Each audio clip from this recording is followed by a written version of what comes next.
Lord, most holy Father in heaven, please come be with us. Thank you for the bright, sunny, blue sky that we have. It's coming into springtime, and we just look forward to seeing the new things growing. And Lord, just ask that as we talk about gardening and the things that you created, that our hearts and minds would grow as well. In Jesus' name, amen. Okay, so I haven't done a gardening official class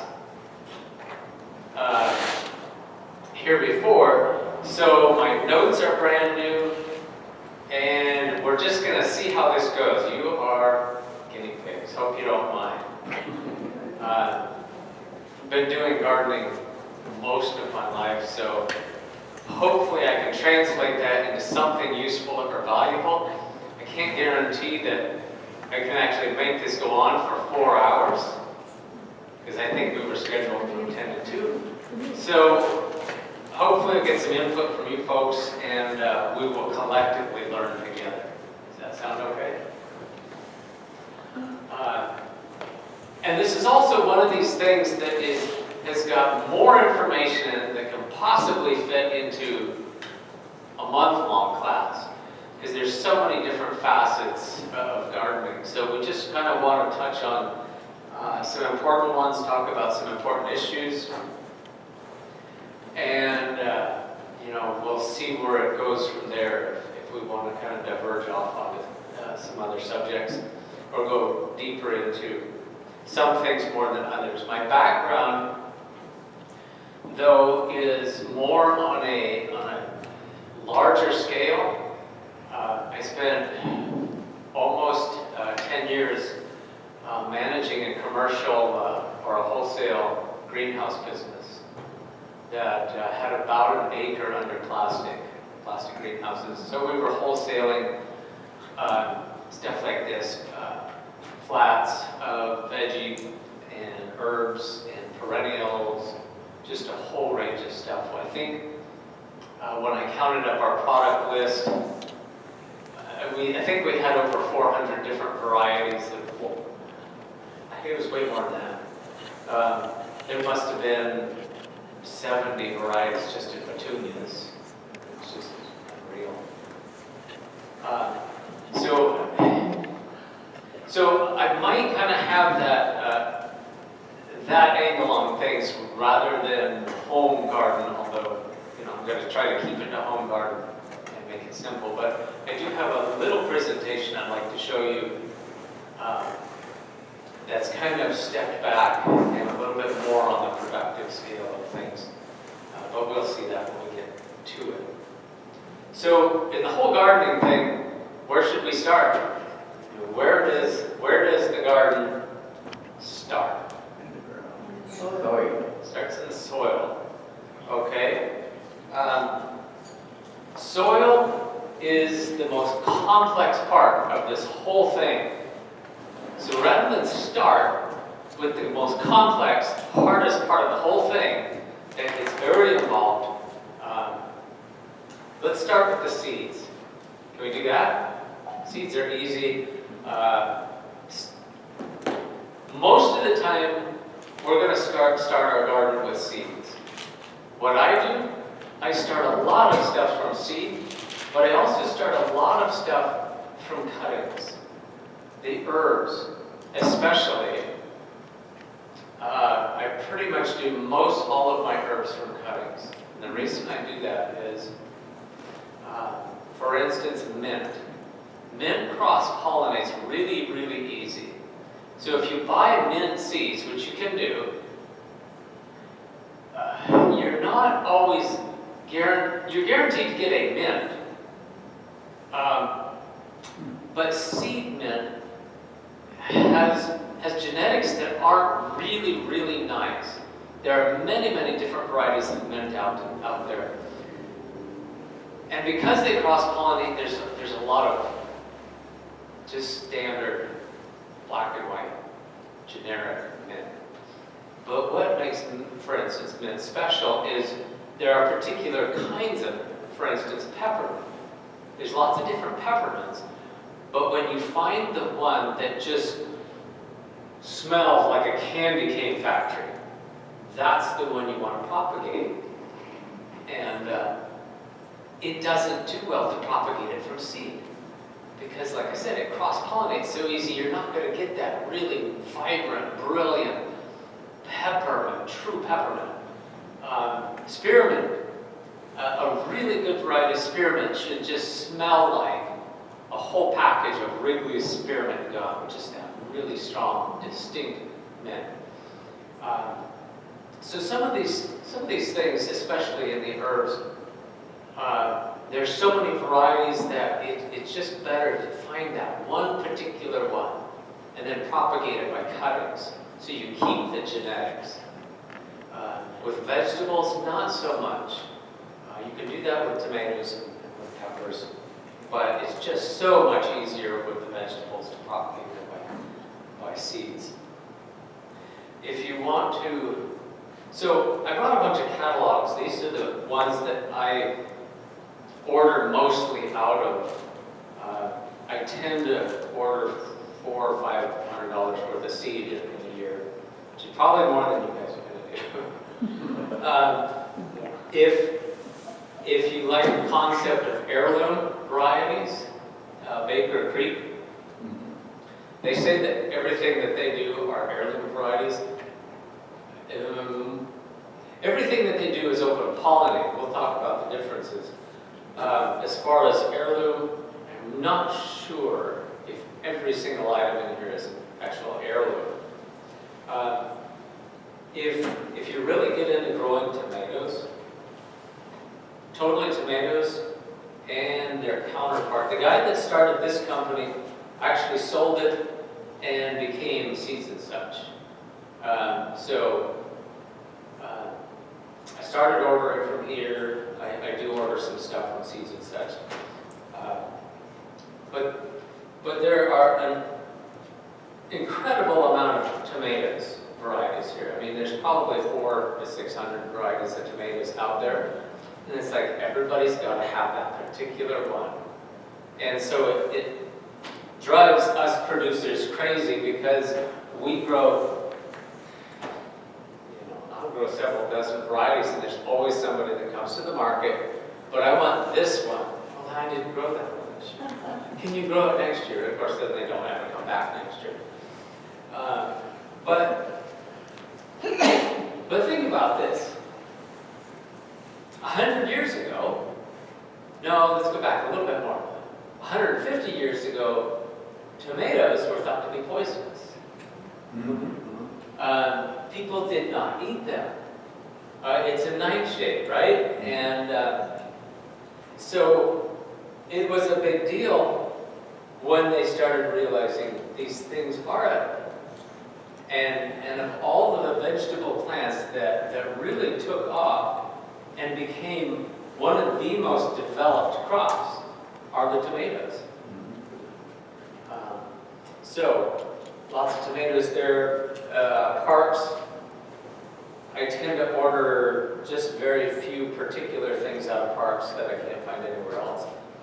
Territorial is a well, it's not local, but it's on the west side of the state of Oregon, actually. Yeah, I think we're at Cottage Grove. Yeah. Yes, Cottage Grove, Oregon. So these guys tend to have a lot of stuff that does well locally in the Pacific Northwest. We tend to have cool summers, lots more rain than anywhere else in the country. So these people will have a lot of stuff that does good for our area. Another really good catalog or supply company is Johnny's.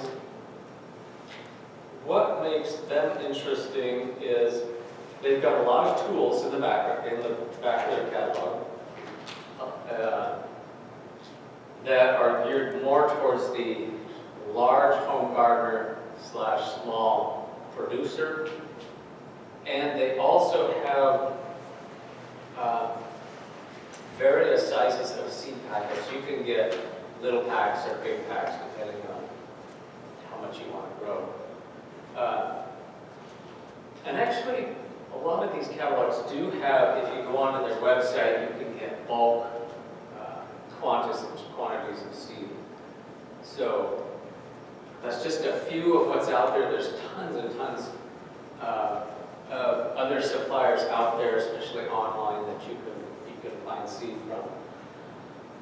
When it comes to producing your own seed, and I kind of encourage this because if I were to grow one of these tomato varieties here that I like, and I grow it and I save the seed, and I grow it and I save the seed, what I'm doing every year by growing the seed that I produced in my garden is I'm refining a set of, or a package of genetics that is going to be custom to my spot, my soil. And if every year I save the best tomatoes from the best plants, I'm each year selecting genetics that do the best for my spot. So there is an advantage in saving seeds. Yeah. And I talked to you about this last year. Mm-hmm. I had some pumpkins, and I saved the seeds from some of those pumpkins, Mm-hmm. and then I planted those seeds, Yeah. and they were no longer pumpkins. Okay, so we'll talk about that. Okay. What were they? They looked more like zucchini. It's like they were kind of they were kind of zucchini shaped, but they were orange, and some of them actually looked like a pumpkin. Yeah. And didn't taste so. That's awesome. Okay. And I'm glad you said that because that does lead into some things. Okay, so before we get there, it's just like right around the corner here. Yeah. Notes. But seed storage. Let's talk a little bit about seed storage. Pumpkins and squashes, these big things here. It's fairly easy to deal with the seed. You cut it open, you pull them out, you fish all of the little membrane out of it. the membrane off of it and put the seeds out and dry them. You want to dry the seeds down completely. And then you want to keep your seeds cool, dry, and it helps in the dark. We put them in the crisper in our refrigerator in a sealed bag. One of the things about holding on to seeds, for instance, most seed packets come in paper envelopes. Those paper envelopes breathe. And what reduces the viability of seed the most is heat and humidity. So when you've got this paper envelope of seeds, and let's say you have it in a bag in the bottom of the refrigerator, the humidity will go up and down, throughout the weeks and months that those seeds might be in there. And that constant shifting of humidity is going to take the viability of that seed way down. Yeah. Don't they make some things that help to draw the humidity out of that though? I mean, they do it in pill bottles. Yeah. And so Yeah. I just didn't know. That's the expensive approach Mm-hmm. to use absorbers. Mm-hmm. Once your seed is dried down, and even if you have it in a paper packet, put the paper packet in a Ziploc bag, Mm-hmm. and then just press all the air out of it. Keep it wrapped up so that humidity level doesn't go up and down. Keeping it in the bottom of the refrigerator keeps the temperature stable. So when the temperature and humidity start going up, the seed, which is kind of like doing this, right? And the temperature starts going up, it's like, is it spring? Enzymatically, it kind of starts waking up. Oh, it's not spring. Oh, it is spring. You know what I'm saying? And so it's messing with the seed's little brain, which it doesn't have a brain, but you know what I'm saying. And that constant back and forth decreases that viability. Another thing to watch out for is, and most garden centers and seed suppliers that have a retail setup of seed, most of them know this. But for instance, Wilco, you all been down to Wilco. Their seats are right up front on kind of one side of the store. Late in the day, the sunshine shines on those seats. That's bad. Because what is it doing? It's heating up those seats. You temperature up, temperature down. Now, it's probably going to be okay because it's fresh seed. It's this season, and it's fine. But buying those packets off the sunny side of the rack and expect to put them in the freezer and use half of them this year, half of them next year, your viability is going to go way down. So buy the seeds that are back in the back of the store. They're not going to get sunshine. They're not kept in a really warm environment. And that's one benefit of ordering from a seed company, because they're keeping them in a cool, low humidity place. So they're actually better at keeping the seeds stored in a proper environment. Having said that, I do order most of my stuff out of catalogs and online, but I also get a bunch of stuff locally. Just because those prices are way more. Those prices are way more that I could get the exact same thing downtown. So $1.89 downtown versus through the seed catalogs, it's $3.50 or something like that. And again, if it's seed that I'm going to use up right away, it's okay downtown. As far as squash seeds, they're easy to pull out, they're easy to just dry out. You don't want to dry them out in the sun where they could potentially get too hot. But dry them in the house, cool, dry. Tomato seeds. Tomatoes tends to be one thing that people like to save, or to have that specific type of tomato. The best way, and I should have done this for you, but the best way to save tomato seed is cut the tomato in half and squeeze the seed goo out into a jar. Fill the jar with like half full of water and just leave those seed in there. Put it in the refrigerator.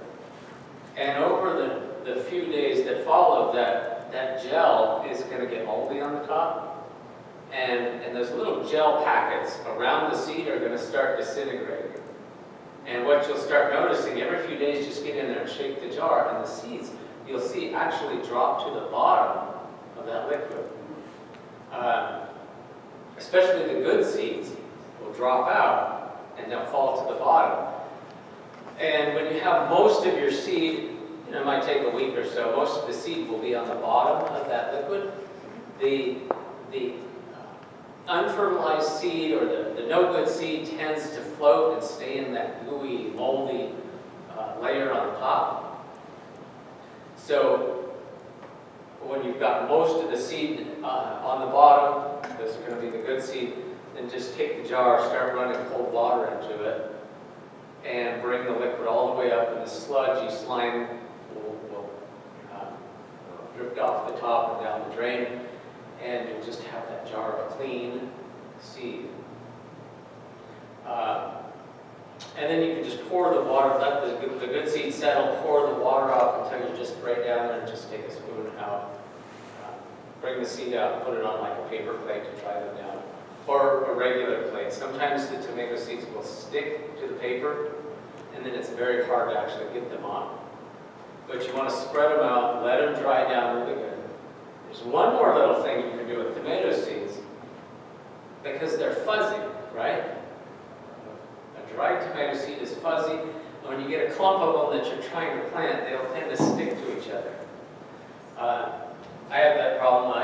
I plant thousands of tomato seeds, and it takes a lot of time. Now, the little trick that you can do is, if you have one of these little, or find one of these little tiny rock tumblers, about this big, has a little itty bitty motor on it, and it just tumbles that little drum. Put your tomato seeds in there and just tumble them for a day. And what happens is those little seeds bouncing in that tumbler against each other, it rubs off all of those hairs, and so they become clean, and very easy to plant. Now, if you're just saving a few seeds and just planting a few, it's not really a big deal. But if you really get into it, you want nice, clean seeds. You're planting a bunch, then that's kind of a handy little technique. Okay, so coming back to Nathan's thing, when you are saving seed, you want to isolate your varieties. First of all, for instance, if you want to save a particular type of corn seed, and you plant two different kinds of corn, it's going to cross-pollinate, right? So the children of those two varieties are going to be a little bit different than the two parents. So again, if you want to save seed, start off with an heirloom or an open pollinated variety. Maybe we should talk about that. What's the difference between heirloom, open pollinated, hybrid, and the dreaded GMO?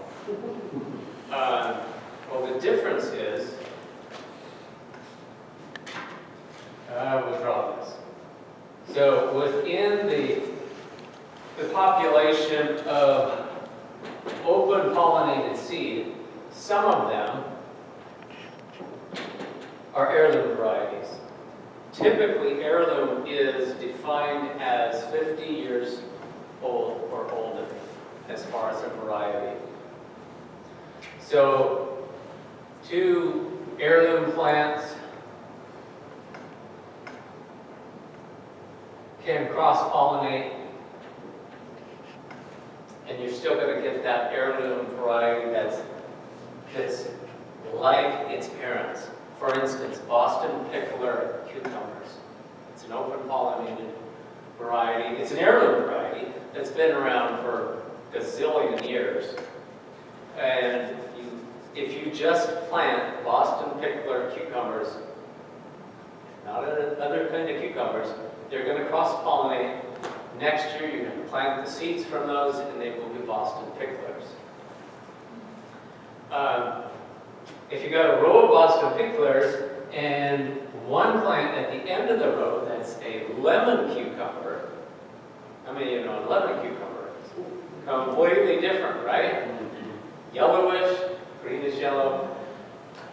Well, you're going to get those genetics into your Boston picklers, and you might get some funny things coming out the other end next year.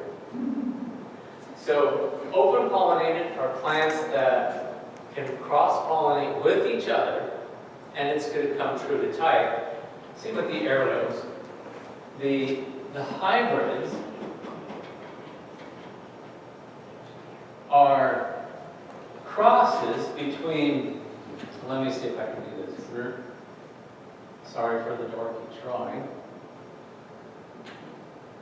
And make it look different. One of those, and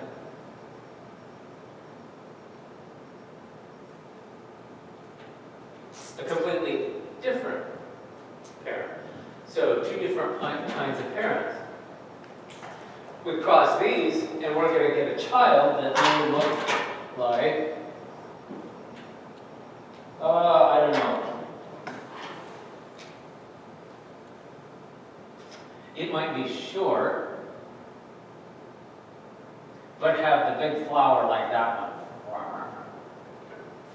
So all three of these are going to look a little bit different.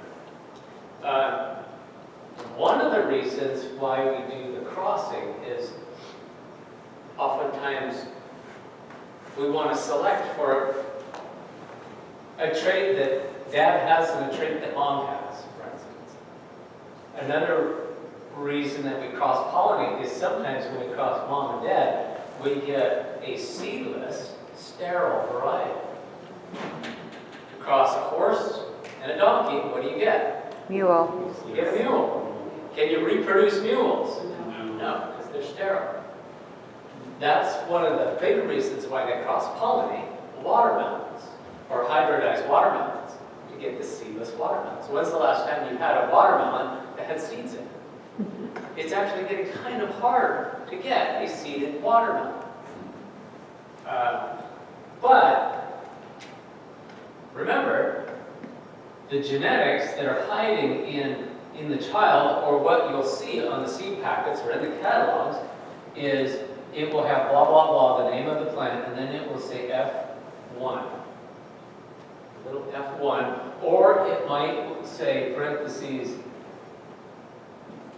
hybrid by the name of the plant in the seed catalog.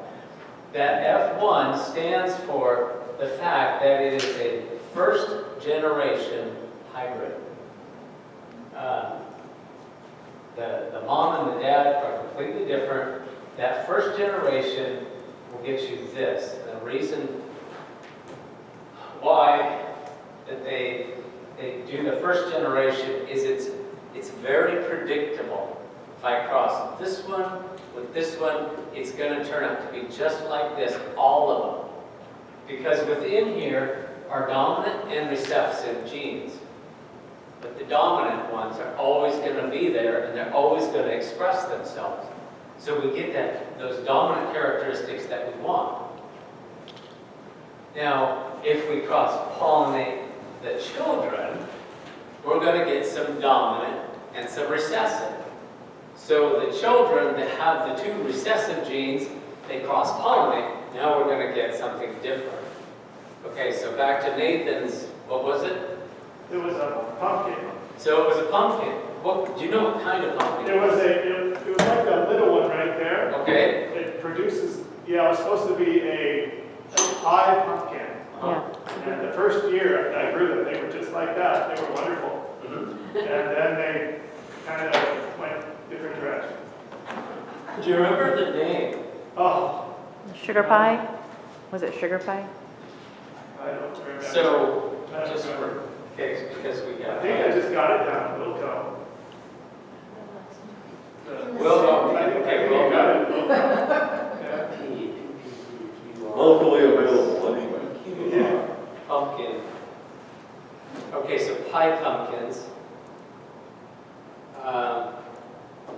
New England pie, that's what that one is. That is actually an heirloom variety, although they don't say it in Johnny's. But New England pie, I know is an open pollinated one. Oh, they don't say. They don't say in Johnny's. Why? Okay, well, let's look in Parks. They will almost always tell you. Oh, Parks is weird.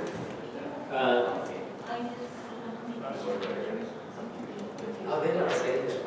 I didn't have cucumbers. No, there's lots of gardens around. We have lots of bees. Yeah. That brings in bees. So it could come in. Okay. Could have been it. So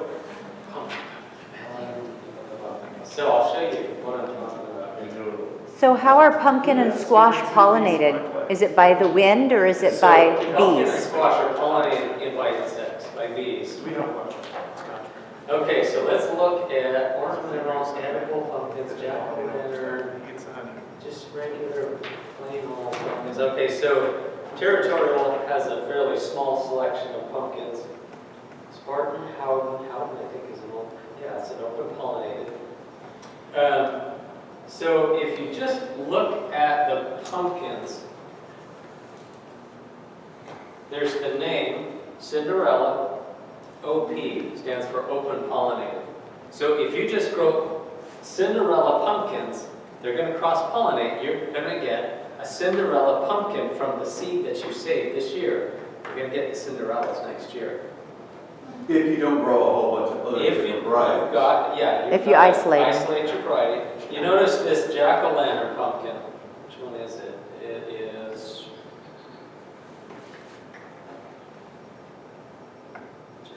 I don't see a picture of it. Of course, I'm looking at it upside down.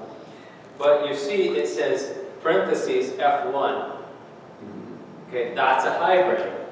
If I save those seed and plant them next year, I'm going to get, who knows what you're going to get. You're going to get a whole variety of things. You get a big one, a little one. You'll get some that are a little bit like mom, a little bit like dad. And You get surprised. you You're going to get surprised, yeah. Now, here's the thing. There's maybe one surprise. Yeah, sometimes that's a little bit fun. Yeah. A corn is like that too. Most of the corns are a hybrid. So you save your seed, you plant them, you're going to get tall plants, little plants. You just don't know what you're going to get. However, here's the thing. If you like to save seed and you want to keep planting your variety in your garden, do the open pollinated stuff. But if you did save the seed from your hybrids and they were viable and they would grow, you're going to get a bunch of crazy different varieties like Nathan's. But if you found that what you grew was something, hey, this is not too bad, I kind of like it. If you kept planting the children over the course of 6 or 7 generations from the hybrid, what's going to happen? See, when you make a hybrid, it's kind of like building a house of cards. You're forcing the genetics to just into this like narrower chute to produce that one thing that you like. But when you let it go the opposite way, the genetics start really combining crazy and start getting all these different things. And over the course of 6 or 7 generations, you will work yourself down to a genetically stable, open-pollinated variety. So So it's kind of going backwards. it is, exactly. It's going backwards. It's reverting back to a stable mix of the dominant recessive traits. And so, you know, if all you've got is a hybrid, and the seed police won't let you have open pollen. I'm not trying to be conspiratorial, but you hear people talk like that. You can produce an open pollinated stable variety from, you're not going to be able to necessarily predict what it's going to look like in 6 or 7 years. But again, you keep growing it on your spot and saving the ones that you like, you know. But let's say you do want to grow 2 different kinds of pumpkins, or in our case, we grow a lot of pickling cucumbers, but we also like some slicing cucumbers. And Jeannie does like a few lemon cucumbers. How do I do that if I want to save my seed? Well, and the same way with the squash. What I have to do in that case is I go out in my patch. Squash are easier to do with this. What you'll notice with the squash vines is the female flowers are on actually a very short stem. And below the flower is actually the undeveloped ovary, which is going to turn into the fruit. The male flowers, however, are on a very long stem. For instance, on the pumpkins, they're on a stem that's about the diameter of a pencil, and it might be 6 or 8 inches long. Male flowers. Identify the male and the female flowers that have not yet opened, and put a single layer of cheesecloth around them very loosely, so that when they open, they start opening, they haven't had any opportunity to be pollinated. So you've protected, you've isolated a male and a female flower. As they open up under that cheesecloth and they're going to be pushing against the cloth, then you can take the cloth off, you can take a little Q-tip and hand pollinate it. Do it several times, a day or so apart, and then keep that cheesecloth over that female until it starts developing and the actual flower starts wilting away. Yeah. Could you use row cover rather than cheesecloth? You could if you wanted to do. I mean, if you had a small piece of row cloth that you could use. Yeah. I mean, I suppose there's a number of other things you can use other than just You cheese want to isolate the flower, not the whole patch, Mhm. because there will be pollinators underneath that row cover Right. that are going to be doing the thing when you're not looking. With corn, you want to go 2 different varieties. You can do several things. Isolate them by, what do they say at least 500-600 feet or more. Typically, we don't have that much property, but separate them profoundly, or plant them. Look at the timing. So you've got a variety of corn that's 76 days and one that's 82 days. Well, there's a little bit of difference right there of how much? 4, 5, 6 days, a week. So what I will do is I will plant this, and I'm just going to pick numbers out of the air. Plant that May 1, although May 1's too early to plant corn. And I'm going to plant this one May, and again, I'm just picking numbers out of it. 27th. 21. So if I plant them 3 weeks apart, and they're already a week apart, I'm going to get those pollen tassels coming out a month apart from each other. So the early one is going to be producing its pollen, it's going to be pollinating its own ears, and that pollen's going to be done by the time this guy starts sending out the silk on its ears. See what I'm saying? Yeah. So this one is not going to cross-pollinate the other variety. So you can separate it by distance, or you can separate it by time. And again, there's books, there's lots of stuff on the internet you can look up about particular varieties that you want to do this with. So, I got a question. yes. Is basil in the mint family? Basil is, no. Because I've had mint and basil right next to each other Yeah, they the won't. last one. One is a mentha species, the basil is an ocimum species, species.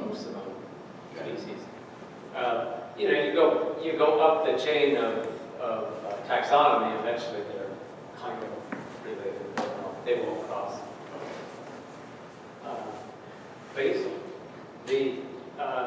there's lots of different kinds of basils. And the basil that you grow depends on what you're going to do with it. If you like Asian foods, you do a lot of Asian cooking, basil fits into 2 different camps, just so you know. The taste will either be spicy, kind of musky, or it will be kind of sweet with a licoricey after flavor to it. The sweet licoricey after flavor, your sweet basils, your Thai basil, those are the 2 main ones. What's the other one? Holy basil. Those are primarily used in Asian cooking. The spicy, more musky varieties, like the very, very best one is Genovese. That goes way better in Italian or European cooking. If you mix them, you're just going to have a recipe that's just kind of a little bit weird if you're a foodie. Okay, because you use sweet basil on spaghetti, it's just not right. And if you use the Genovese in the Asian cooking, it's just a funny combination, and it's subtle. But we want to be particular. We want to be. We want to be. What's the word? Connoisseurs of fine gardening and fine food here. So the Genovese, and there's a bunch of other varieties, but you can tell when you rub the leaf, it's either going to have that kind of spicy, kind of a musky smell and flavor to it, Italian cooking, whereas kind of sweet has that licorice, that strong licorice That's way better and meshes with the Asian dishes a lot better. So you understand open pollinated and hybrids. The other one, the GMO. How do you define a GMO? What's that one? A GMO is produced only in the lab. And by lab, I mean you're mixing species that would never, ever mix in nature. For instance, and this is one of the craziest ones, spider web protein, we have found, is one of the most toughest fibrous materials on the planet. And so scientists have looked at this spider web and it's like, wow, this stuff is so tough. And so we start doing research and find that spider web protein will actually make a really good, they're in the research and development phase of this, really good bulletproof vests made out of spider web protein. But how do we get to like melt the little spiders of all this web, right? It's just impractical. So what we've done is we've taken the spider web protein gene and we've put it into the embryo of a goat. So we've crossed spiders and goats. Now, does this ever happen in nature? No. No. Okay, can't. And so when we melt the goats in the milk, which looks normal, like normal goat milk, but within that milk are the proteins of the spider web. So we milk the goats, we take the milk, and we have some way of filtering out those spider web proteins. And then we can get a lot of it and do our research and development. That's kind of GMO thing. So that has nothing to do with what we're doing in the garden. But how did they use GMO in seeds? So when it comes to the seed world, like none of this will have GMO seed in it. Because the people that are doing the GMO are doing it on such a massive scale, it just does not pay to produce garden seed GMO. Typically what's happening with the huge crops, I mean, we're planting like Kansas-sized plots of GMOs. Corn, soybean, what's the other big one? Sugar beets. We're doing these big planting type stuff. Alfalfa, they do alfalfa as well. What about soy? Yeah, soy. Yeah, you mentioned it. The biggest reason why we're GMO cropping these big crop things is because, number one, we want to monocrop the field. We're planting 30, 40,000 acres of corn, soybean, whatever it is, and we don't want weeds in there. Same with the potatoes. The combine that digs the potatoes and cleans them off really gets messed up if there's weeds in that potato patch, because the weeds clog up the screening and the chain conveyor of the machine, and it just, you got to stop, you got to clean all that garbage out of there. So typically we GMO our wheat or soybeans, whatever, so that we can spray Roundup on the whole field. From the airplanes, we can spray all 30,000 acres, kill all the weeds, but we can actually spray this Roundup herbicide on our plants.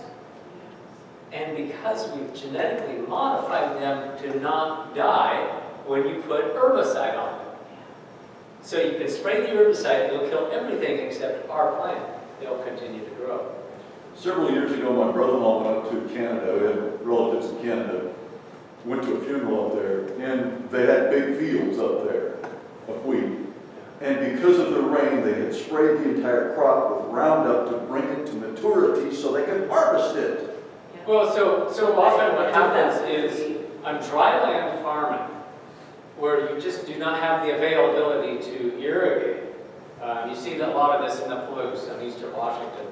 just such big areas, and it's rolling hills, you can't put a sprinkler line out there. And so they plant it the right time of the year so it gets watered, it grows up. Well, because the landscape is uneven, come summertime or fall, when the crop is ripening, you'll get parts of these fields, 30,000 acres, that are still green. Too much shade. You know, or it's pockets where it's more moist down in those low areas. And so you want that crop uniformly bone dry when you combine it. You get a green patch, and that green tissue inside the combine is just going to gum up the whole machine. You're going to have to stop, you're going to clean it, and time is money, and you know, this is big farming, time is money, and it's all based on bottom line thinking. And so they cannot have this 30,000 acres that's green, partly done. So what they will do is they'll come over and they'll spray the whole thing. But they'll have to spray it with a different herbicide. If it's a GMO that's resistant to Roundup, they can't use Roundup to kill it, right? So they've got to use another herbicide to spray over the whole thing to kill it so it's uniformly bone dry. And then it will process and go through the combine efficiently. So, you know, most of our garden stuff, we don't have to worry about that kind of thing just because it makes no practical sense to GMO this kind of stuff here that we do. It's only on the really big crops. And typically the big crops are going into, for instance, the corn. That's going into high fructose corn syrup. Or it's being fed to the cows. Still, we should, when you're looking for seeds, if you don't want GMOs, you should be looking for organic. But you're not going to get any GMOs in these seed catalogs. Not those, but some others. Very unlikely in Really? garden seed. Now, if you're going to Wilbur Ellis and buying alfalfa seed, Okay. You might have an opportunity to buy a GMO variety, but yeah, Nathan. So the garden seed, we really don't have to worry about getting the GMO variety No. because they just don't sell it there. Yeah. But if there was one that slipped in there, does there need to be a label on it that says GMO? We had this legislation a few years ago, didn't we? Yeah. In Washington State, but that was for food. That was for food, but That's for I'm wondering for seeds as well. I don't know if I don't the think law- they I have to. I don't think they do. think And that's why if you That's- truly that's want what we want. non-GMO, you get Well, organic. say, here's where the practical rub comes in for all you and I. Is if you're growing your garden here, and the road here, and the farmer, big crop farmer next door, he's growing. But again, that's only going to work on very, very few crops like corn. You're probably not going to be growing, you may, growing a few soybeans in your little home garden. Well, probably most of us don't even have to worry about this, but they do down in other parts of the country where you're growing an organic garden. Next door there's a whole field of 1,000 acres of GMO corn. Well, the pollen's going to blow across, and it's going to cross-contaminate your variety that you want to save.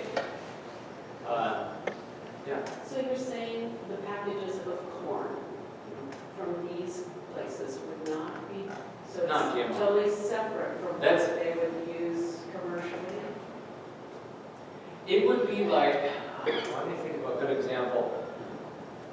It costs an enormous amount of money to develop a GMO product, a seed. And it makes no sense to produce through research and the lab work it takes to produce a GMO just to sell a few thousand packets of seed. You're going to be spending millions of dollars just to hand out, you know what I'm saying? Yeah. It just does not make any financial sense to produce a variety of whatever that you might find in here. You know, They don't want retail, they want wholesale. Yeah, Yeah. because, Yeah. you know, at most, in any one of these seed catalogs, they might sell a few thousand packets of one particular really popular variety of whatever it is that's most popular in these catalogs. A few thousand packets, at best. Well, when you spend $30 million developing a GMO, what are you going to get, you know? $10,000 from that seed? It just, the finances just don't work. So yeah. When these guys sell seed for farmers anyway, they're selling them in big Gaylords and stuff, like you get pumpkins at this grocery store, I mean, big boxes that weigh, Yeah. you know, a couple thousand pounds, and they're buying hundreds of them. So, you know, the GMO thing, it's really nothing we have to worry about. It's in the can that you worry about the GMO. Yeah, it's in the produce aisle, or not really the produce aisle, it's in the grocery store. The high fructose corn syrup, of course, most of the GMO soybeans are being fed to cattle. Same with the corn that's not being used to produce corn syrup. It's these mega crops that really, that's getting the funding for the GMO. So we can just kind of take that off the table and look at, we're looking at the hybrids and the open pine. A hybrid is not a GMO. A hybrid is a cross of two species that are close enough to each other that they can actually reproduce. Having said that, I think if you read the Bible, it does discourage the concept of hybridization. It's interesting, when I was a kid, back in the 70s, we had about 8 acres under cultivation and sold garden produce door to door.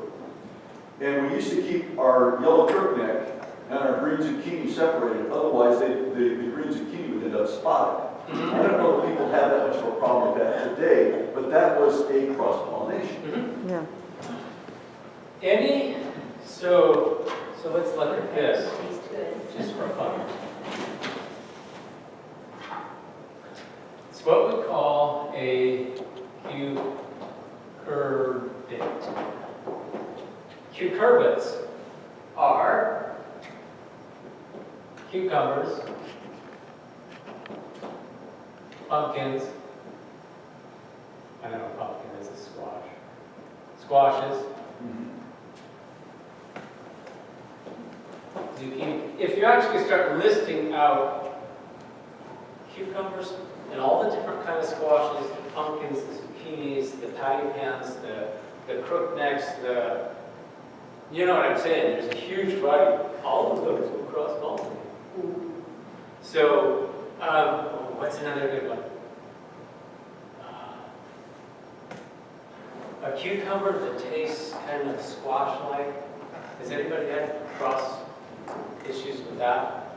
Yeah. We grew, Ed grew, pumpkins over there. They look just great. We actually went down to the store, they bought them from him. 3 or 4 cents a pound, was sold for 6. Yeah. Now, we kept one big one. It was so hard, I had to use my skill saw to cut it. What was this? Pumpkin. Okay. That's kind of normal. The other Take a one, chainsaw. the other one,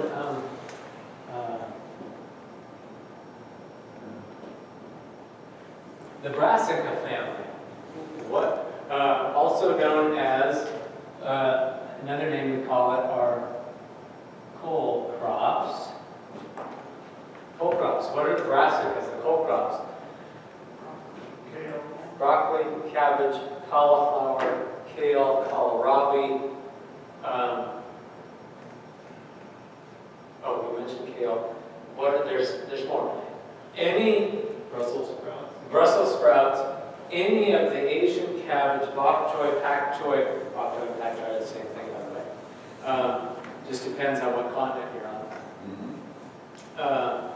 This is Asian cabbage. But all of those are the same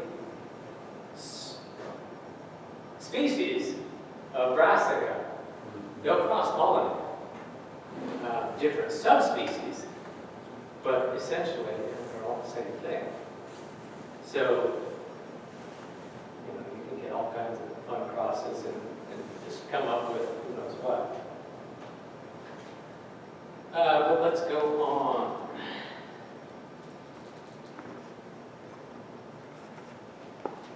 Okay, so we've talked about seeding. Can we talk a little bit about cuttings? Again, I want to do this because, number one, it's interesting to me. I hope it's interesting to you, and it will open up a whole range of new things for you to grow and to propagate. I've got a little presentation I actually did in Texas earlier this year. And see if we can find it in here. Oh, here it is.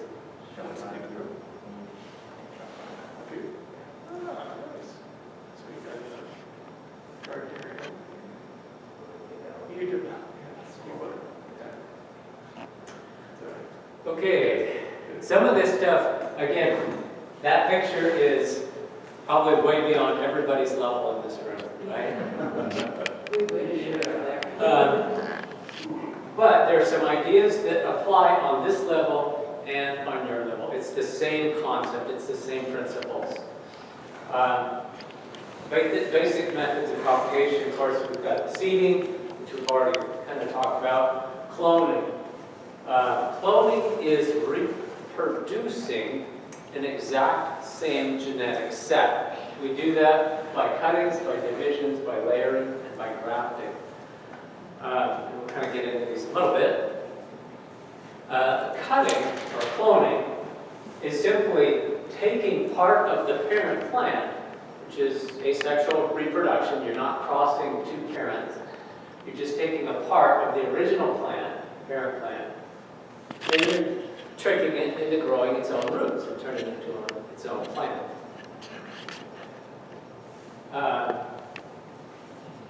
Cuttings, well, this type of propagation, cuttings, tip cuttings, or side shoots, divisions.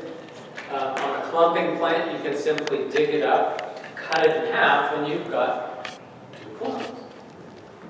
Layering is the method of propagation where you take a long shoot. There's a couple ways of doing this: laying it down, pinning it to the ground, and put a shovelful or two of dirt over the top of that stem. And over a course of a season, that will grow roots where it's under the ground. And once you kind of dig it away in the fall, and yes, indeed, it's got roots, and then cut it off the parent plant, dig it up, and it's its own plant and plant somewhere else. Another way to do layering is where you take the parent plant and you cut it off maybe a few inches above the ground. What's going to happen then is you're going to get a whole bunch of shoots coming up from the parent. Heap that crown with dirt so that all of those, the base of all those little shoots are under soil. They're each going to grow their own roots. Come back a season later, dig the whole thing up and cut it all apart into individual plants. And you can get a bunch of plants that way. Another way to do layering is take the shoot, the branch, scrape a little bit of the bark off of it, and then take a piece of plastic with some soil in it and just kind of hot dog it around that stem. Wrap the plastic around, then put some bread ties or something. Just tie the ends off. So it holds that little package of dirt around that scar that you've made a cut, a wound, on the stem, and over the course of a season, that will produce roots. I've done this with blueberries, and by the end of the season, you peek through the plastic and you'll see roots. You just cut it off, take the plastic off, and you've got your own little plant. And then there's grafting, and that's more than we want to talk about here. Divisions. So this is a cardamom plant that I have in my greenhouse, and you see all the shoots coming up. It's not crowded yet, because I think that's about a year after I divided it. But in the course of a year or two, that pot is going to be so compacted and root bound that I will have to divide it. But I could divide these plants clear down to an individual shoot and get a whole bunch of plants. And matter of fact, Jeannie's mother, when we first got married, so this is 33 years ago, found a cardamom plant in a little hole-in-the-wall nursery up near Anacortes, Washington, and she bought it. She brought it home, and it might have looked like the one here, this plant. And when I saw it, it's like, can I have a little shoot of that? She said, ah, sure. So I took one little shoot off. I grew it, I propagated it. I grew it, and I propagated it. Over the course of the last 30-some years, all the cardamom that I've ever grown in the last 30 years, and I've grown hundreds and hundreds of gallon pots, all from that one plant, and it's still going. It is truly amazing it all came from one, and it's still growing. You know, and it'll grow forever. That's the cool thing about it. I give it away to people, I sell it, and I keep track of where it goes because I have come really close to killing my plants for some reason. You know, freezing out or whatever. And so I can go to somebody else and like, hey, do you still have that cardamom? Can I get a piece off of it? So we keep it going. Examples of the layering, different techniques that you can do to propagate your plants that you want. There's the air layering idea, but back to cuttings. So we'll look at several different things, the herbaceous versus perennial cuttings, rooting hormone tools. Can't see it. You're in the way. Oh, sorry. Thank you. Tray sizes, conditions, mother stop timing. We'll try to move through this a little bit faster. Most of the cuttings that you'll really find interesting to play around with are the herbaceous or the tender cuttings here. This particular picture is spearmint. Mints propagate so easy. And every way you can propagate mint. Just divide it, cut it up, chop it up, and it's invasive. But it's fun. It's fun invasive. If you get mint growing in your, maybe in a shaded, damp part of your lawn, it's really cool because every time you mow your lawn, the whole entire property will just really good. And you're going to have weeds, right? You're going to have weeds. That's life. You might as well have weeds that are either pretty or smell good. So, why fight it? Your best cuttings are going to be taken early in the season when the plant just starts growing well. So often this new growth this time of year is really fresh, it's bright. You see the bright greenness of these shoots. This is a rosemary that has just finished flowering. And typically plants will either grow vegetatively first, then flower, or they'll flower, and the flowers will die back, and then they'll start really vegetatively growing. When you see that fresh, bright green, and the stems tend to be really succulent and thick, those make the best cuttings. So, just kind of those are the ones that you want to pinch off. They propagate the best. Examples, there's a huge, huge list that you can do by cuttings. The basil, catnip, chamomile. Basil is easy to do by seed, but there are some varieties that you can't get from seed. One of them in particular that I think is especially neat as a basil, just because I like unique things, is one called African blue basil. It's kind of a big plant. It's on the spicy, musky side, so it'd be good with European cooking, Italian cooking. But the veins, on the top of the leaf, the veins are purple. Just the veins. And on the underneath side of the leaf is purple. Really a pretty ornamental variety of basil, but it doesn't produce seed. So the only way you can propagate it is by cuttings. And basil is super easy to propagate because it takes about 3 or 4 days to root and produce another plant. Very fast. But this whole list, lemon verbena, marjoram, mint, rosemary, sage, there's just so many different things. Oh, the other one, French tarragon. You cannot get French tarragon seed. It does not produce seed. The only way to propagate French tarragon is by a division or by a cutting. So if you use French tarragon, the best cutting is going to be about 1.5 inches long, and you're going to make your cut about 1/4 to 3/8 of an inch below the last set of leaves that I've actually pinched off where it says leaf node. There were 2 leaves coming out on that plant. I pinched those 2 leaves off and then I cut right below that. Because most of these plants will produce roots right there, below, right immediately below that last set of leaves is where the roots will always come out of the stem. Yeah. So you cut a set of leaves off that, there was So- another set that was coming off that stem. So, let me see if I can get something a little more pointy than my finger. So you see that little spot right there? That was where a leaf came out of the stem. Okay. So I just took and I pinched the one on this side, one on the back side. This is a mint, so the leaves are going to come out in pairs like this, and then like this, and then like this, opposite of each other. So what I've done is I've just pinched the bottom 2 leaves off.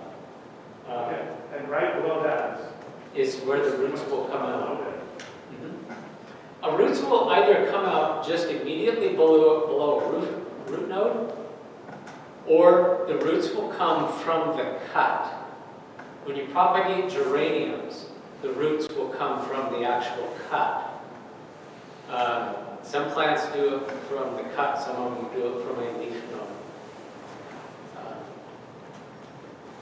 Your geraniums tend to have very thick stems, so they propagate better if you actually use a really sharp knife to cut through the stem, rather than snips or scissors. Use snips or scissors to cut a geranium. Maybe you want to propagate your favorite geranium, and use scissors. The stem on especially like a zonal geranium is going to be as big as my finger. And when you cut it, it's just going to damage that stem and make it very difficult for it to grow roots. Yeah. In the issue of cutting, what do you recommend that be cleaned with? Alcohol between cuttings? Or is that really? Your tools? Yes. You know, if I'm working on, say, this is an ivy geranium. If I'm working over that ivy geranium plant, I'll use the same tool and cut a whole bunch of cuttings. If then I'm going to a completely different batch of stuff, yeah, what I will typically do is I will dip the blade of my snips. And these are the little snips I use. They're real fine, delicate, so I can get in there and put these little stems. Fine stuff, yeah. But typically what I will do is I will have mixed up a batch of rooting hormone. This dip and grow is the best stuff that I've found. There's liquids and there's powders, we'll talk about that in a minute. But this is an alcohol-based solution, so I'll just dip these into that solution and then just kind of rub them off clean and then go to another variety. Typically, it's not a really big problem, except geraniums. Geraniums are a little bit fussy. How many of you have ever tried to propagate geraniums? Or, like flying over your head? Try to winter them over. Try to run them over. Yeah, there's a technique. Really dry and out of the light. And you can winter them over. Woody perennials, you can also do the shrubs. The woody perennials, you're going to take much longer cutting. And you notice, right, we're over here, you're going to scar or actually peel off some of the bark on a woody cutting. And what's going to happen when you put that in rooting hormone, that scar is going to develop a scab. And what's happening here, the scab is producing undifferentiated cells. So the cells, when they start healing, are going backward in time, kind of, and instead of producing skin cells to recover that stem, it's producing generic cells that can, in the presence of a rooting hormone, decide, okay, we're going to turn into roots instead of skin cells. Would a blueberry be a woody perennial? That,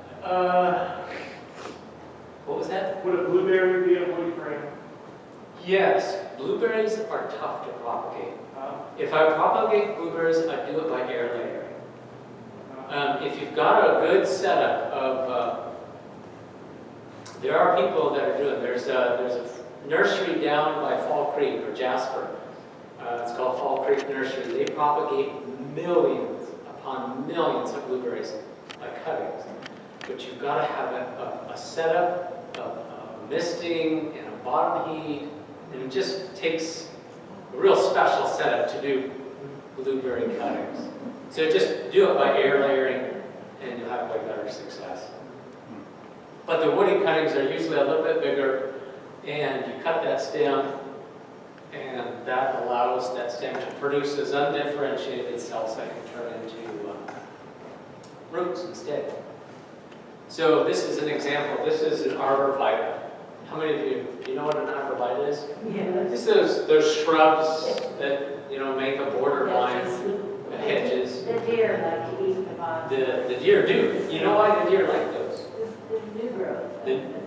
Because it's a cedar species. It's in the thuja. Thuja placata, cedar, red cedar. Cedar is like deer candy. Oh. Well, let my trees grow. So yeah. So you see what I've done here? I've taken a cutting that's probably, it's about 3.5, 4 inches long.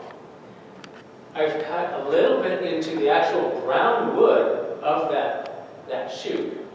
And then I've taken my snips and I've just scraped off the bark. I dipped that in hormone.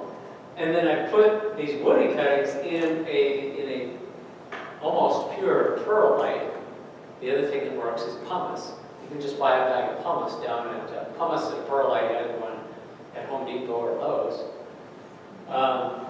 And the reason why you want to do that is you don't want a lot of water sitting at the base of this rooted or this woody cutting. Just keep it damp, keep it out of the sunlight, so damp and cool. And it will take, woody cuttings typically take a month or two to produce roots. That's not, is that air layering? That's not air. No, that's not air layering. Air layering is where it's still attached to the mama plant, Okay. and you're just wrapping it, getting it to produce roots, still attached. This is where you're cutting it off and getting it to root on its own. Does it apply to other evergreen trees as well? Pardon? Other evergreen trees? Does it apply to other A evergreen lot of the evergreen shrubs, trees, not so much. You can't do Douglas fir, a typical red cedar tree, or the big trees. No, but a lot of the shrubs, the juniper shrubs, just a lot of them. What about, because in our roadie, my parents' roadies, they had a limb that went down in the ground and it Air put, layered itself. that's air layered itself. Okay, Yeah. so that's an air layer. Just the roadies, yeah, especially. Yeah. Just lay it down. And on put the soil ground, over stick it. down, put some soil on it, and you'll get another thing. Yeah. Blackberries, for example, are air layered, unfortunately. They also So, run. Yeah. Blackberries, or both, Underneath. you don't want to propagate blackberries, I'm assuming. No, But I've got to plant a boysenberry that I do want to propagate enough so that I can actually put in a row, so I can get boysenberries. But yeah, the shoot will grow out, and you'll see it will grow, and it will touch into the ground. It immediately grow roots, and then next year it's going to send up a bunch of shoots from that spot. Examples of woody: arborvitae, boxwood, grapes, junipers, euonymus, blah, blah, blah. That's different examples of snips. The orange ones are really, really nice. And where would you buy this kind of orange handled snips? Joanne's fabric.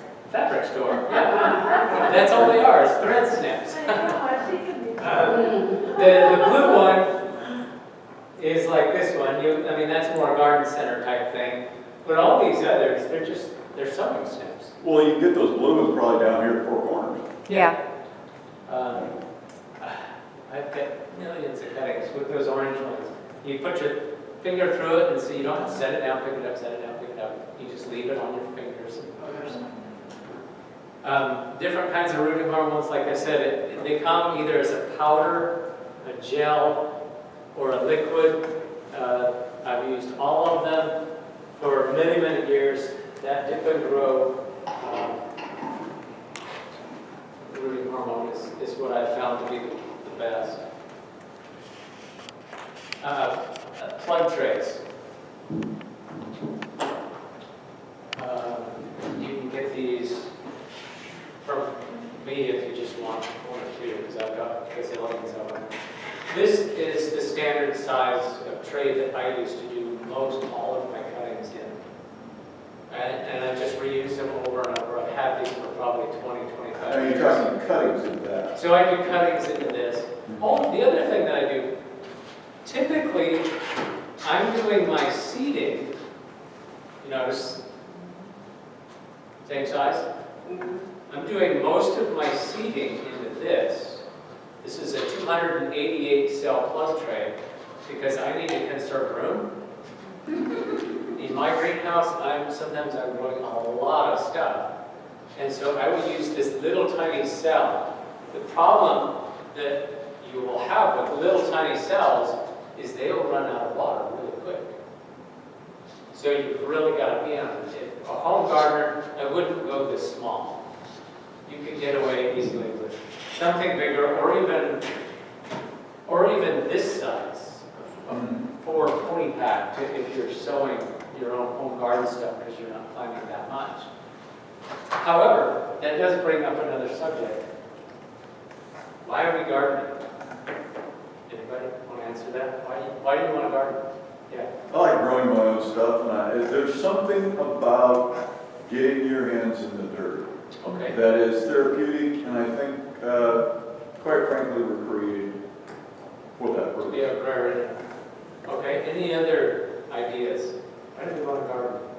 Well, I like the cost effectiveness of it. I hate getting dirty, but I really like taking care of plants. And I like to know that I have spent $2 for this pack of seeds.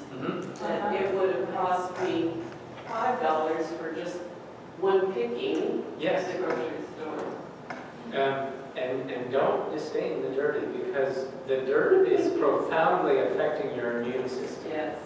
in ways we don't even understand yet. I don't get dirty. There should be some more ideas out there. Why So- do we want to garden? In the summer, you can grow lots of lettuce, where in the store it can be $3 or $4 a head. For some reason, in the summer is when it gets expensive. And a few years ago, there was a crop failure back in wherever it was, and remember, lettuce went up to like unreasonable amounts, like $4 or $5 Yeah. a head. And lettuce is ridiculously easy to grow.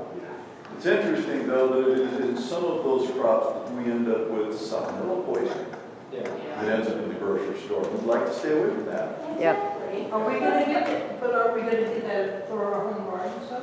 We're What? gonna have that problem with salmonella. Okay, so where do these salmon, the other one that comes up more frequently E. coli. is E. coli. Yeah, right. Now, where that E. coli is coming from, all of the cases where E. coli, one of the big famous ones was Jack in the Box, but that was meat.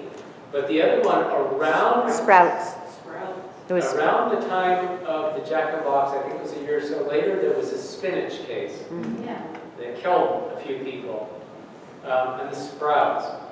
Sprouts, I'm not sure, but typically where they have found, when they've tracked it down to ground zero, the E. coli came from poor hygiene,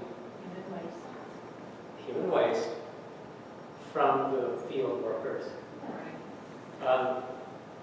Or, it was contamination from human waste somehow got to the product. And if you're, I've worked in these environments, greenhouse environments, where it was me, and I was the only person with this color skin. And, the outhouse is here, the crops were here, and there was back and forth all day long. And where are you washing up at? So that's typically where it's come from. If you are remotely hygienic in your behavior, You're not going to get worry it. about that in your own stuff. Just wash stuff really well. If you're buying it from the store, put it in your own garden. If you're careful, you're going to be okay. Okay, so having said that, throwing fresh cow manure on to stimulate your plants, that's introducing animal gut bacteria and stuff. But again, you're not going to be spreading it on and then going out picking without washing. Usually your manure goes on before you even plant. Way different time than you're harvesting. Yeah. Well, the other reason I like to garden is that I've gotten really skeptical about how pesticide-free my food really is, because our son is the computer guy for Bluebird and Wenatchee for the big fruit packing, and he was appalled to find how many chemicals can actually go on the organic fruit and still be called organic. Yeah. And so I want as little as possible, and so then I want to control that. So knowing what goes into your fruit, it's very good. Broaden this thing a little bit more into the context of the days that we are living in. Earth's history is probably not going to be going on forever. And food and famine, we're told in the Bible that it's going to be an issue. And if we know how to be remotely independent and how to produce, develop, and grow our own food, we remove ourselves from a degree of manipulation. I don't know, you remember a year ago, how many of you actually took pictures in the grocery store? Aisle after aisle after aisle of completely empty shelves. Remember that? Even the beans that they claim they don't know how to cook. The dried beans were gone. Yeah. That was weird, wasn't it? And actually, it just happened not long ago. Where did we get our picture? Our friend down in Texas. What was the problem in Texas? Not long ago, like 6 months Freezing ago. weather? Oh, it was the really, really bad weather. That's what it was. Crazy weather down in Texas. And she went to the grocery store, and it was just like a deserted warehouse. It's like, things are weird. So, I don't know about you, but I want to snip this umbilical thing. Yeah, we use it while we have it, but we want to know how to step off this dependency and be Without being in panic mode. without panicking, right? So I want to keep that in mind. Okay, so let's just get through this cutting thing here real quick. So I have two different sizes of trays that I actually use.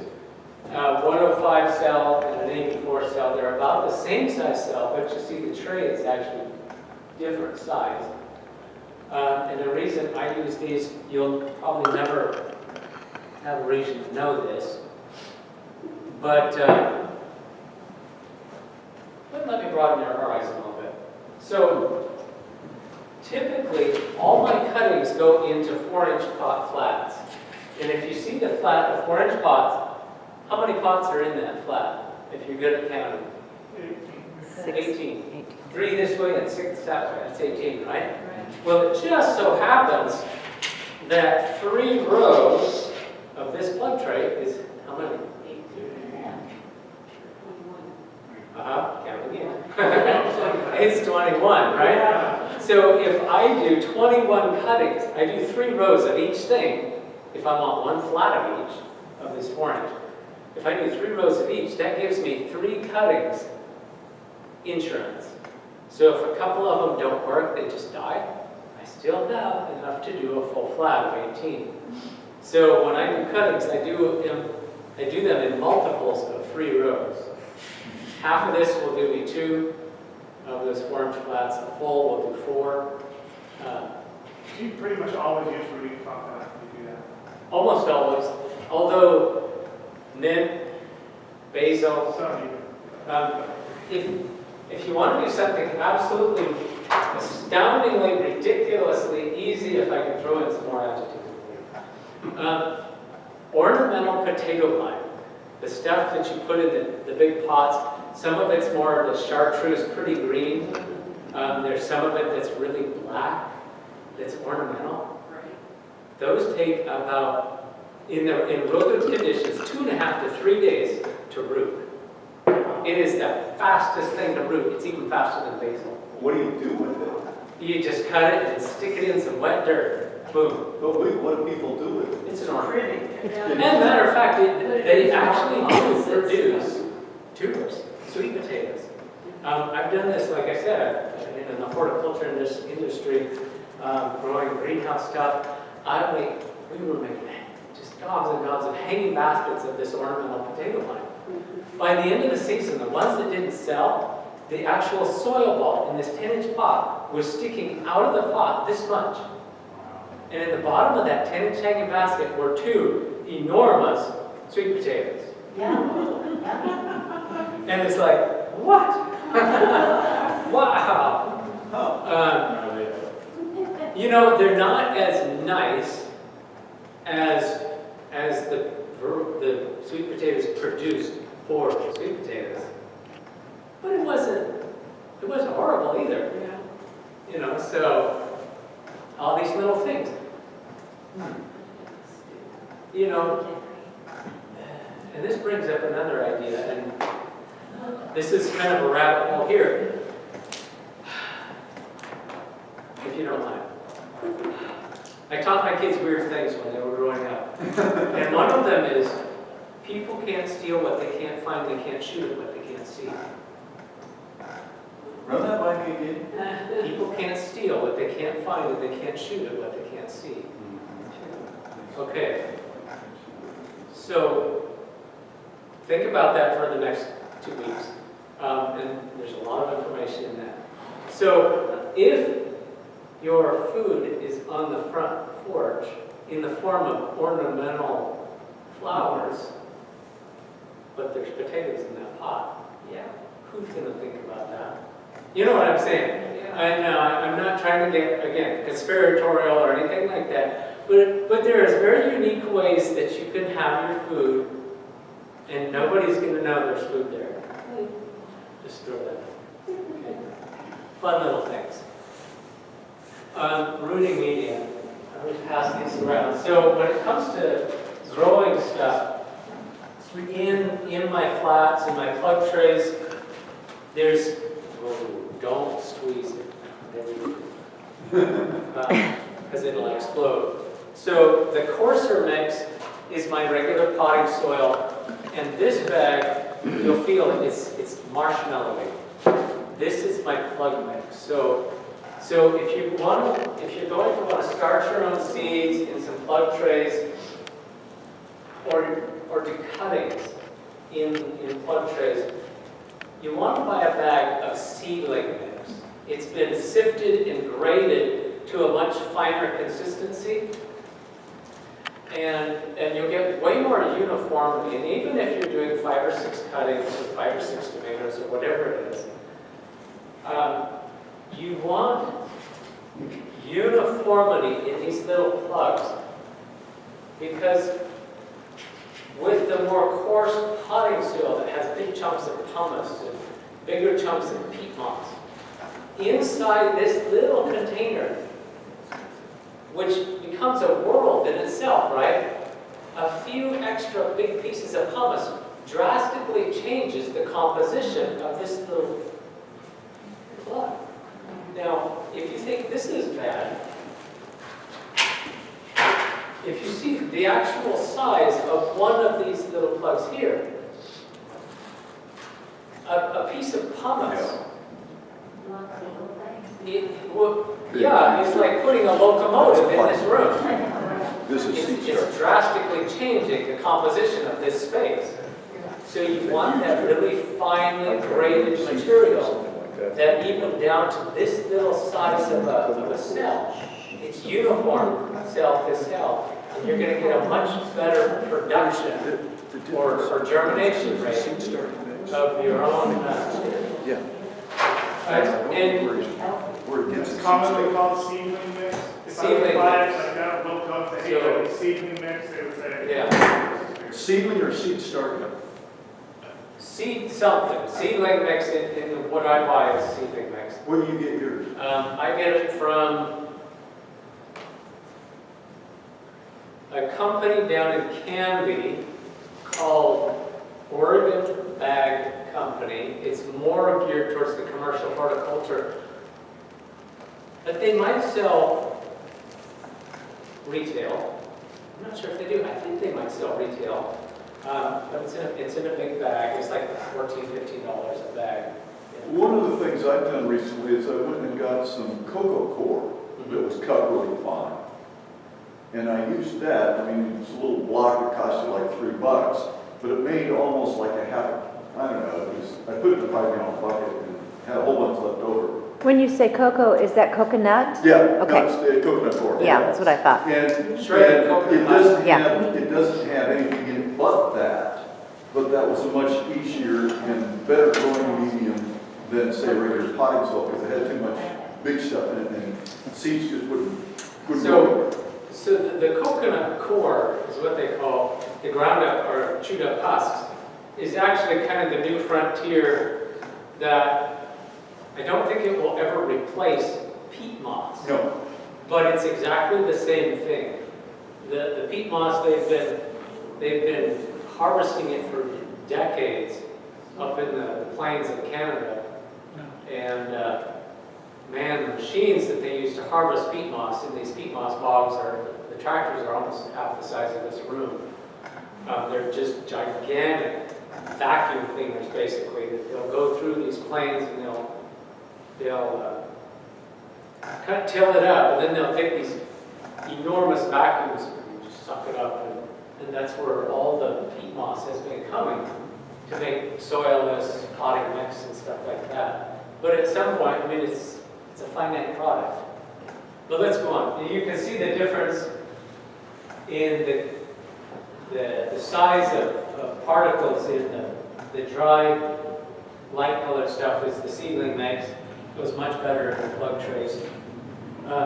In a 4-inch pot or a hanging basket or a big pot, you're fine with the regular potting mix.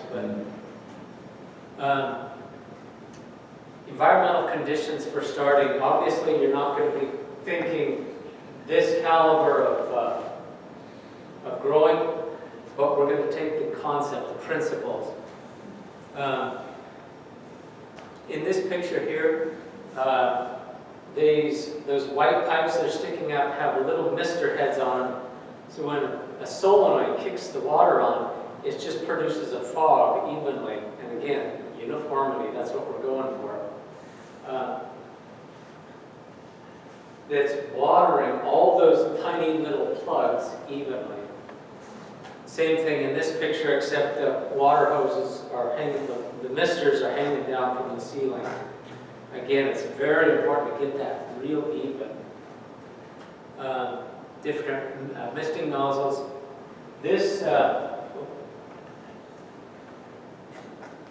for watering my seedlings, I would use one of these quite often. You can put that on the end of a hose, and it produces a really fine spray that's not going to blast out your little seeds that you've just planted. So it just produces just a real nice fogging.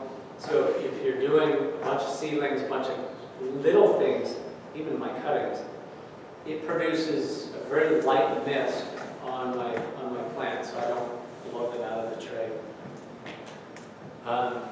You can put these misting heads on timers, so it comes off, on, off, keeps your plants humidified while they're producing roots. I mean, think about this. When you take a cutting, it's kind of like cutting your arm off and expecting it to live. No thanks. Yeah, well, you take this plant, you cut the top of it off, it has no roots, it has no way to go get nutrition. You've got to put the nutrition on it, or close enough to that cut stem that it's able to absorb through that little cut and stay alive long enough that it actually can start healing and producing roots. You were talking about misting, and you didn't get into fine roses and that type of thing. But in my little situation where I've got 3 or 4 trays sitting there, I just took a spray bottle and turned it on so it mixed and just squirted with spray bottle because I don't need something that big. Right. So we're going to gear this down. Those are battery powered. Those are battery powered. There's one that's plug-in wall bigger setup. Another thing that you can do is put heating cables in your table so that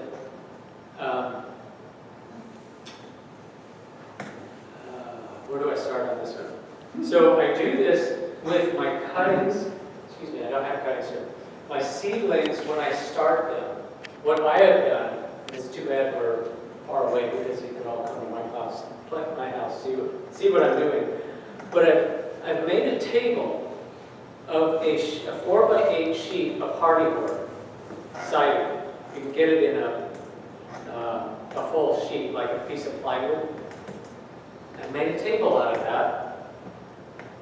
And then I boxed the table in with insulation, the rigid foam insulation all around the base of it. And then on the top, I built this box that's covered with clear plastic. And then the whole top of it is a lid I can lift up. I may have pictures, I'll show it to you, maybe during lunchtime. So I've done my table, and I've actually cut the hardyboard back about 4 inches from each end of the box. So what happens then is I put a little tiny space heater underneath the table. It heats up underneath the table, and that hardyboard, you put your hand on it, it just feels like a nice, warm, 70-degree surface.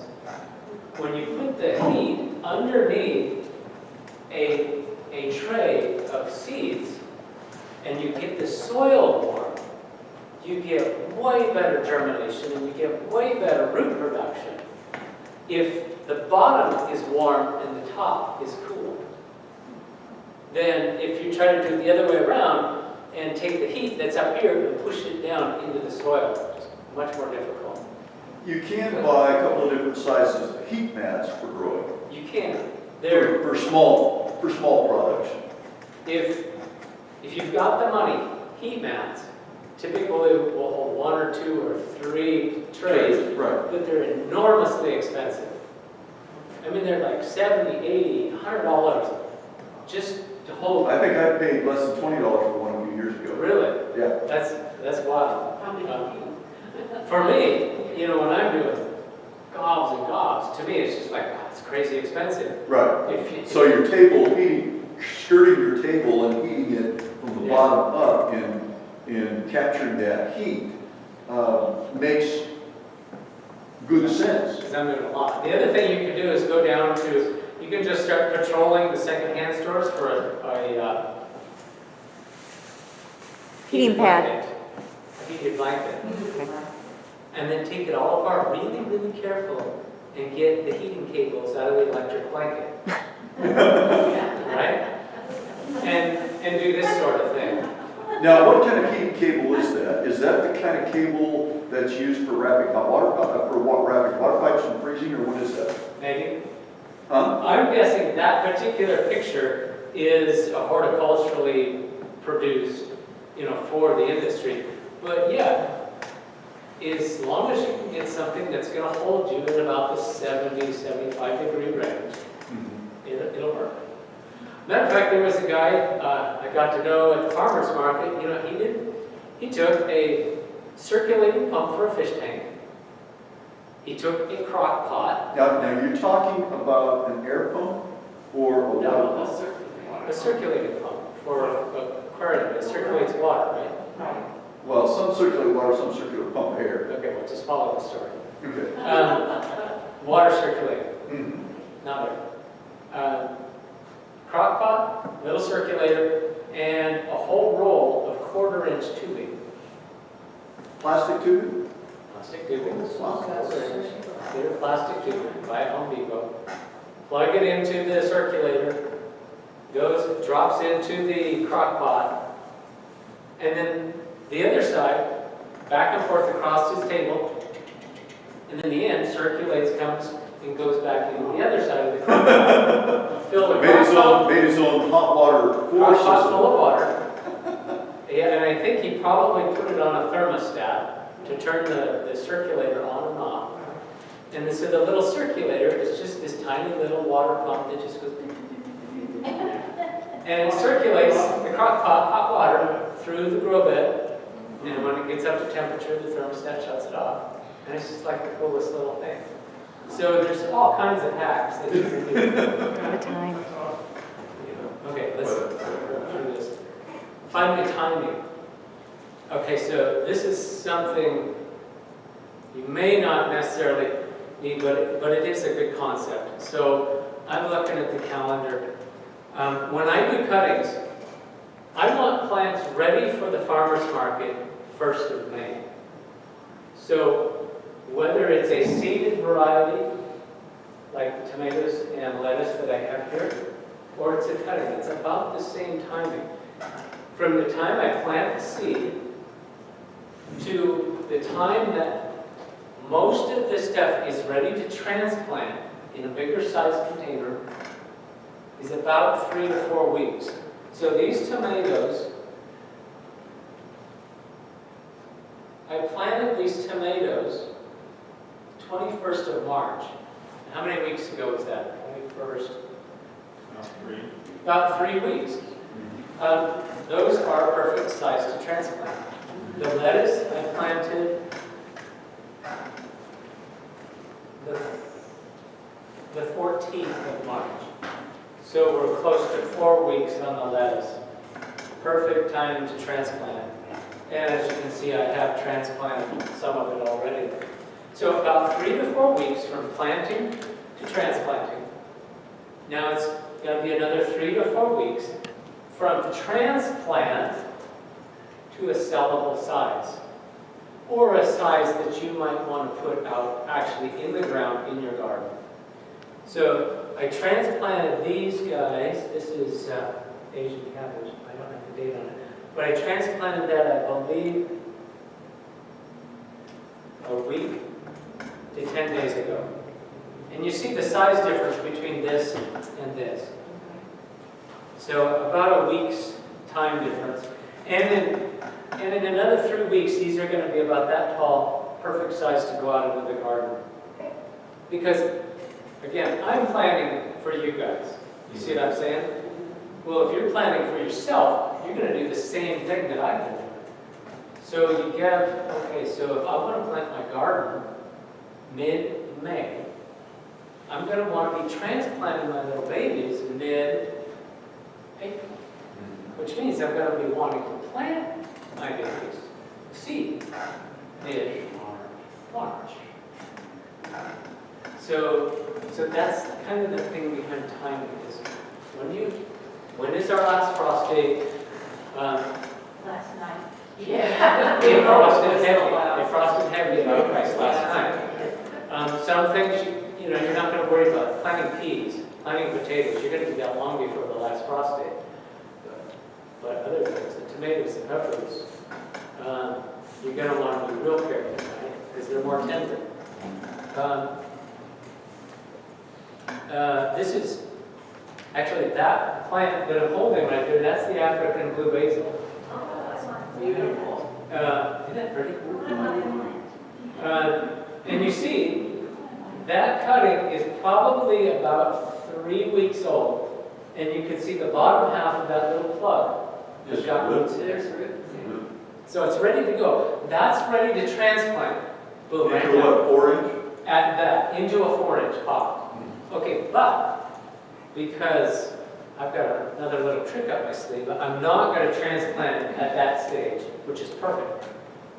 I'm going to wait and let it get leggy this. So now it's this tall, 4 or 5 inches tall, because I'm going to cut it again. I'm going to go through and I'm going to cut the tops off of all of those leggy cuttings. And why am I going to do that? For 2 reasons. You get 2 plants. Number one, what's left, it's hard to see below, but right, no, they use a pointy thing. It's hard to see. Oh, you know what? Do this. So right there is a set of leaves, and because of the shadows, what you can't see is there's another set of leaves right here. Oh, okay. So when I cut this plant right there, at the base of every leaf is a little shoot. So when I cut that, there's going to be 4 shoots coming out, and it's going to make a thick, full, bushier plant, right? That's going to be a lot prettier and nicer to sell in a 4-inch pot. And then the top part of the plant, guess what I'm going to do with that top little piece? They've been very more lawns. Start all over again. So I've always got this rotation going through of another crop coming. And So you don't mind if your plants get late? no, Just, not in plant race. not Let them get leggy, cut them. Boom, stick them back. I've got another thing coming,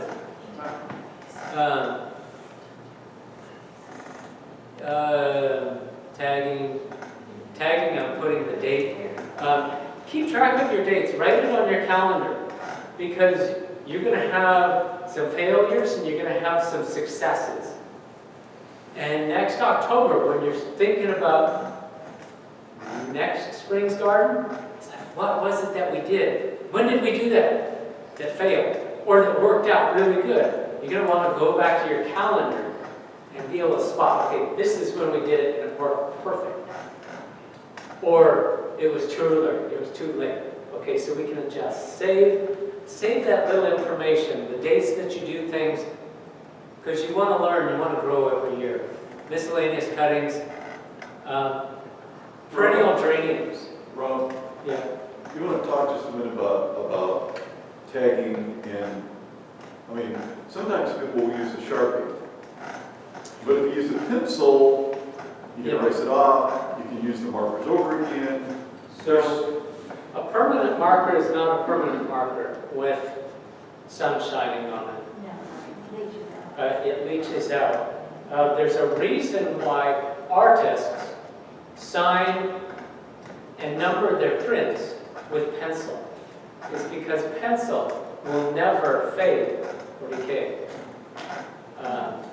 So if you buy a signed and numbered print, you'll notice it will be done in pencil because that never goes away. So if you use pencil, those numbers, that name will never go away. Whereas if you use a pen like this, a month of this in the sunlight, it's going to be completely gone, and you won't know the days. You won't. Here's another interesting thing. This is a perennial geranium. It kind of has a peculiar perfumey smell, but really neat flowers. I don't know. It goes by perennial geranium. It also goes by cranesbill. It's a really neat ornamental flowering plant. To propagate this particular plant, it's usually in a big patch, but pull out one whole stem, and it comes out like this. Clean it up, so now it looks like this. And then very carefully cut that stem into as many little 1-inch pieces as you can. And every little piece, poke in the soil. The bottom of each piece will grow roots, and the top of each piece will grow plants. And it's the coolest thing. You can also do this with ornamental poppies. If you like ornamental poppies, they will often produce, so here's the ground, big heavy roots that are quite fat, and they almost look like a rat's tail. Big, heavy roots. On the ornamental poppies, you can take that big root, dice it up into 1-inch sections, and keep all the front ends front and bottom ends down. So you kind of have to keep track of which is up and down. Take them all and just stick them in the ground, just like this picture here. The top will grow a plant and the bottom will grow the roots. And you can propagate stuff like that. And I know these pictures are geared towards more big scale, but if you like growing plants, if you like growing ornamentals, and you're visiting your relatives or your friends over in Nebraska, and they've just got the neatest thing in their flower bed, can I have a piece of that? Hi.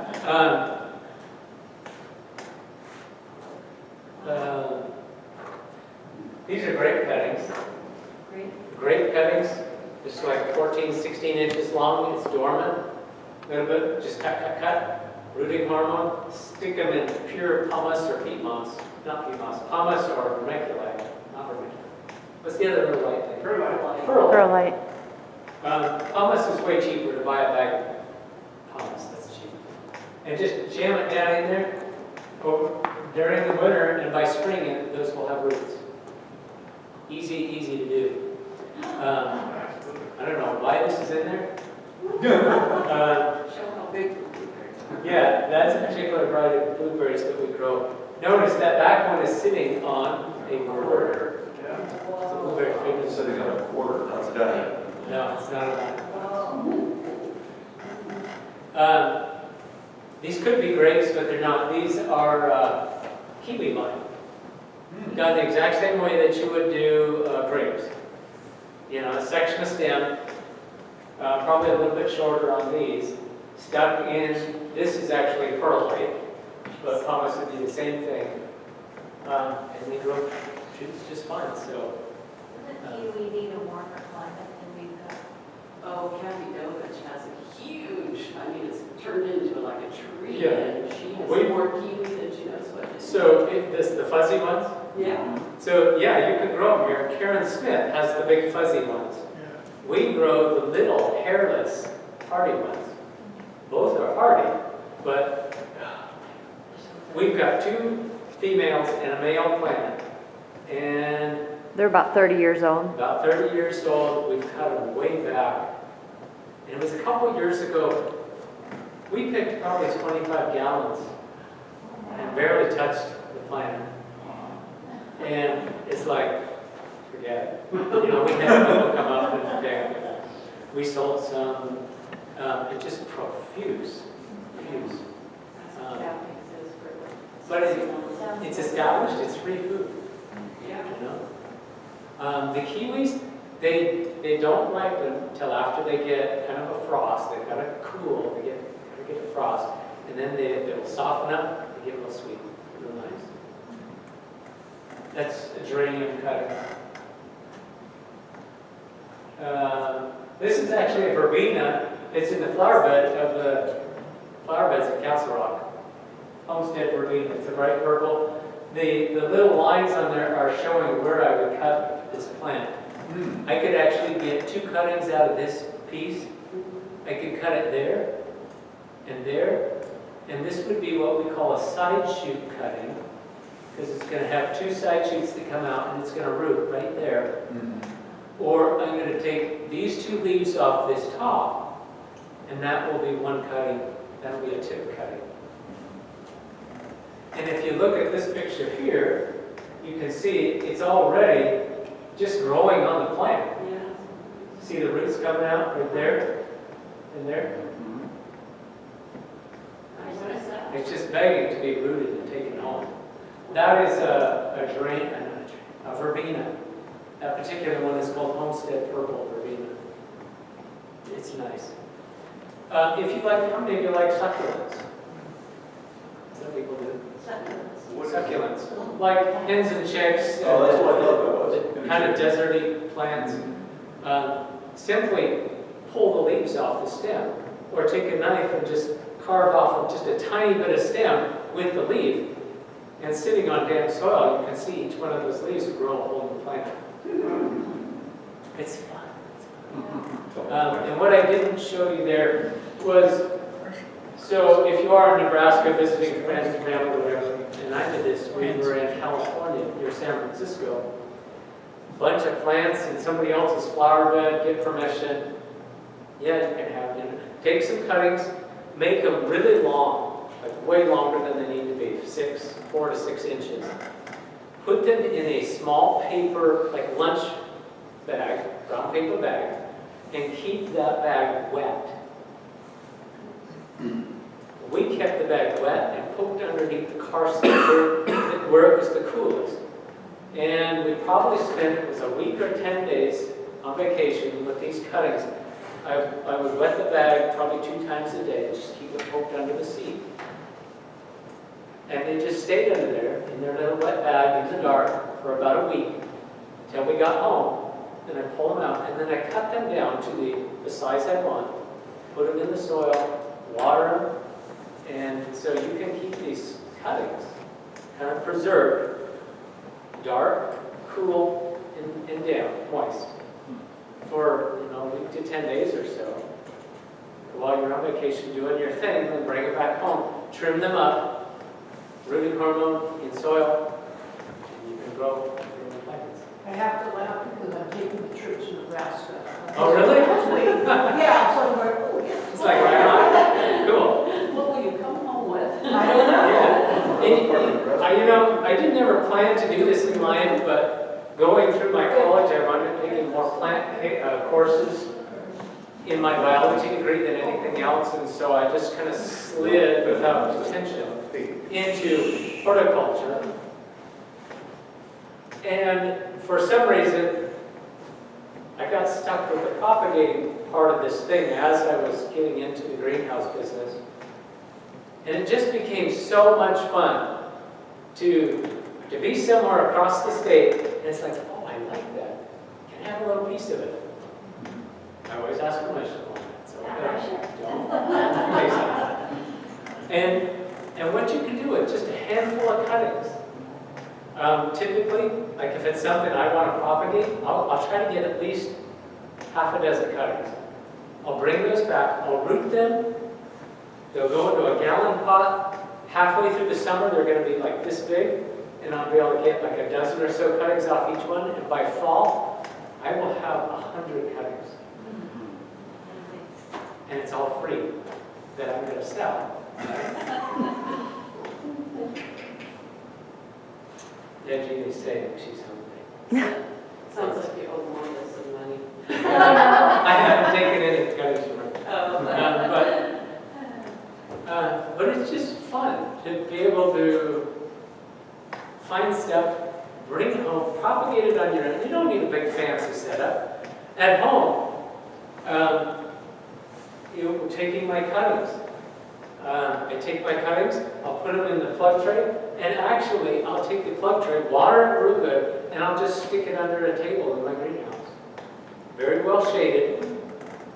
And if I can keep those little baby cuttings from wilting the first 3 days of their life, I've got 90% of the battle away. Just keep them from wilting, first 3 days. In the shade, kept cool, because this is ICU for these plants. You just cut their arm, right? And once they've acclimated, they'll go into root production mode. How I know they're producing roots is they'll go from kind of a plain green to kind of a more of a vibrant green. And they'll start actually growing. And that's when you know, ooh, those got roots. So maybe we'll take a little break. We'll come back to real garden stuff after lunch. I can show you some pictures. Y'all brought food, right? Mm-hmm. Kind of. So I know that particular presentation wasn't necessarily garden-ish, but it kind of was, because gardening is one of the vegetables. It's herbs and stuff that makes your garden vegetables like pizzazz. And that's part of the whole thing, is not only herbs are culinary, but herbs are medicinal as well. So, you know, if I can show you how to do all of this kind of stuff a little bit, we can go online, learn stuff from YouTube University, and you can take off on it. So we'll take a little bit of a break.